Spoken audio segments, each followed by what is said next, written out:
If you are new in Australia, how can you find a work?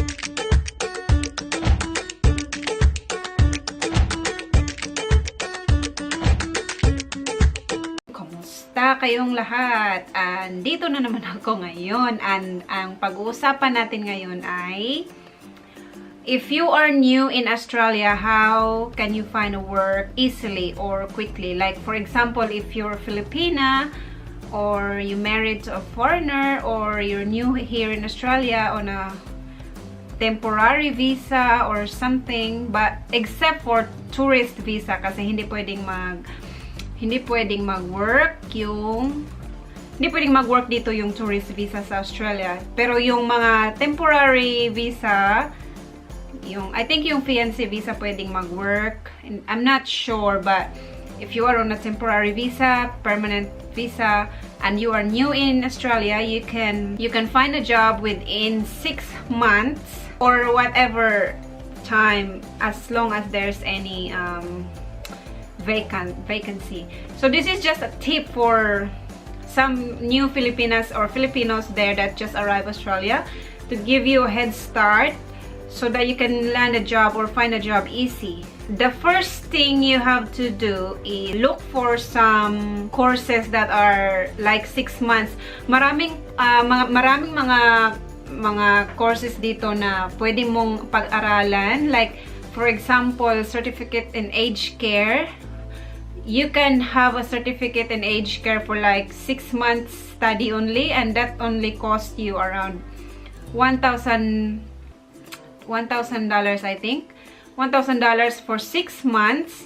And usually if you are studying full-time, you will finish that course in around shorter period of time, like 3 months or something like that. It depends on either you study full-time or part-time. Like yung full-time, like 3 times a week yung klase. Pero yung part-time is 6 months. Usually magkaka-certificate ka na ng aged care or disability certificate na pwede kang makapag-apply within, pag natapos mo ng maaga, 3 months, pwede ka nang makapag-apply sa aged care. Marami kasi dito ang aged care facilities, lalo na sa city, and they are always hiring. They always need staff, so it's easier to like apply if you have the certificate. Like they usually hire people that have certificates like aged care certificate, disability, and something like that. So in 6 months part-time course, there are some institution like class is only once a week and sometimes twice a week for the laboratory or something like that. So once lang every Monday, or sometimes my laboratory or yung demonstration ng every Friday, every second Friday of the month. Like every fortnight, merong Friday na laboratory.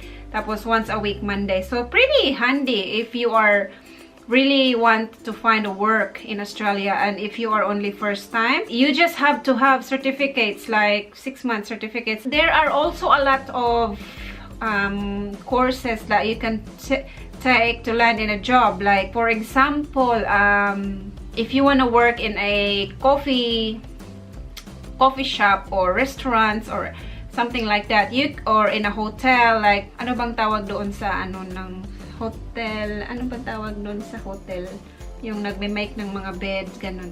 Meron din yung mga course na ganun, 6 months lang magkaka-certificate ka na, or if you want shorter period of time, magkakaroon ka ng certificate. At maraming mga hiring dito, basta't may certificate ka lang, matatanggap ka. Especially Filipinos, because the Filipinos are known here for being a hard worker, because sometimes some of the Filipinos, not all, but some, like they really work hard. Meron din sila dito sa mga hospital.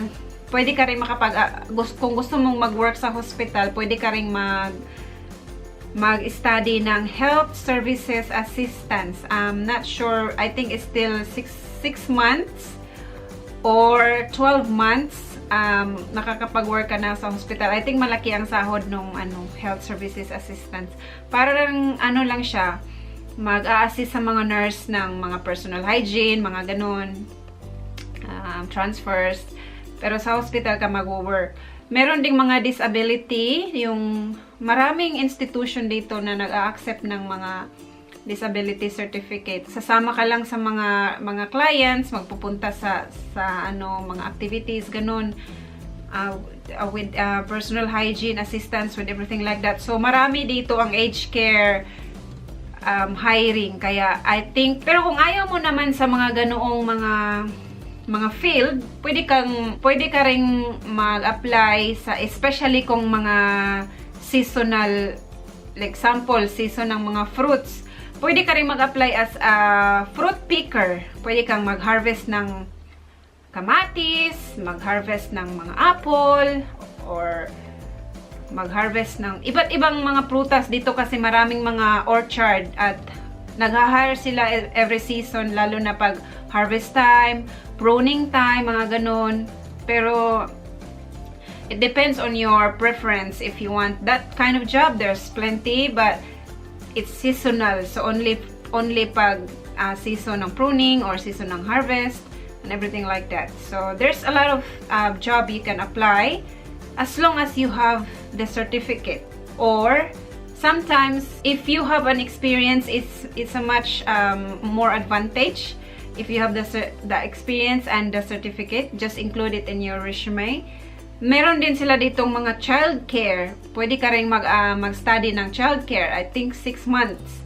Makakakuha ka na ng certificate as a childcare. And then, hindi siya mga ano lang siya, 1,000. Pwede mo naman siyang bayaran, installment, yung enrollment fee, mag-deposit, tsaka installment. Until you finish the course at makukuha mo yung certificate mo, pwede ka na makapag-apply. Pwede din sa mga fish shop dito, like KFC, McDonald's. Kailangan mo lang ng food handling certificate, mga ganun. Yung mga food handling certificate, mga ano lang siya, short-term classes lang yun, mga 3, I think mga weeks. I think only 3 weeks or 3 days, something like that. I'm not sure. But if you want to work some Chinese restaurant here, meron dyan sa highway, malapit lang dito, a Chinese restaurant, pero mas mababa lang yung sweldo niya. Pero pag mag-apply ka rin sa mga Chinese restaurant, pwede ka rin kahit wala ka ng kahit yung lang ang certificate mo, yung food and handling certificate, okay na yun. Makaka-apply ka na sa mga Chinese restaurant, Thai restaurant, like may mga restaurant kasi dito na mga Thai, galing sa Thailand yung mga owner, yung ganun. Pwede kang mag-apply doon as a dishwasher or a waiter, yun, per hour. At extra, pwede rin yun, yung mga restaurant na ganyan. Kausapin mo lang yung mga owner directly. Hindi kasi sila nagpo-post ng hiring. Minsan, pupuntahan mo talaga at magtanong ka kung kailangan ba nila ng extra. Tapos, yung mga restaurant kasi dito, like Chinese restaurant, Thai restaurant, they only operate peak hours. Like, sometimes yung iba lunch, yung iba dinner time, tea time, like around 5 to 6 o'clock. So, if you are working like in the morning, you can do extra hours at night if you really maraming pangangailangan. Pwede kang mag-extra ng tagahugas, ng plato, or taga-serve, taga-kuha ng order sa mga ganyang klaseng restaurant. Malaking tulong na rin yun, lalo na pag wala ka pang anak na i-look after while waiting, or while you just started, you can apply for that, at least makapag-ipon or makapag-collect ng experience para mailagay mo sa resume for the future application mo ng mga further job na a-applyan mo. At least may experience ka na here in Australia while waiting for your certificate. While studying, you can work at the same time. At saka ano pa ba? Yun nga, pero before ka i-enroll or mag-start ng mga certificate courses, meron silang exam dito ng numeracy, literacy, something. Parang ano lang siya, English, basic English test, like basic lang. Tapos literacy, mga subtraction, addition, mga ganun lang, mga numeracy, literacy, English. But not really that difficult. It's easy to pass. So that's all the requirements are. As I think they're just testing if you can read and write. Yeah, I think that's it. But not really that advanced. So I think that's the only tip I can give about how to get a job while you are new in Australia. Like, that's only a head start. Like, yeah. So because I haven't got a job after I gave birth to my twins. So after that, I really struggled. So what I did is I work where my husband is working as part-time, and then at the same time I'm studying. And then eventually after 4 years, see, ang tagal kong hinintay na, actually 5 years, no, 4 years. 4 years, ang tagal kong naghintay na makapag, kasi hindi ako nagtithink ng advance na dapat mag-school. Tapos 4 years after I arrived in Australia, I got a permanent job. That's it. So, because I didn't do anything much. I just working part-time or my hubby works. But now that we are in a different company, that's where I started applying for a full-time job, and the kids are also big now, so I can apply, and they're in school, so I can work as a full-time worker now. So I think that's pretty much it for today.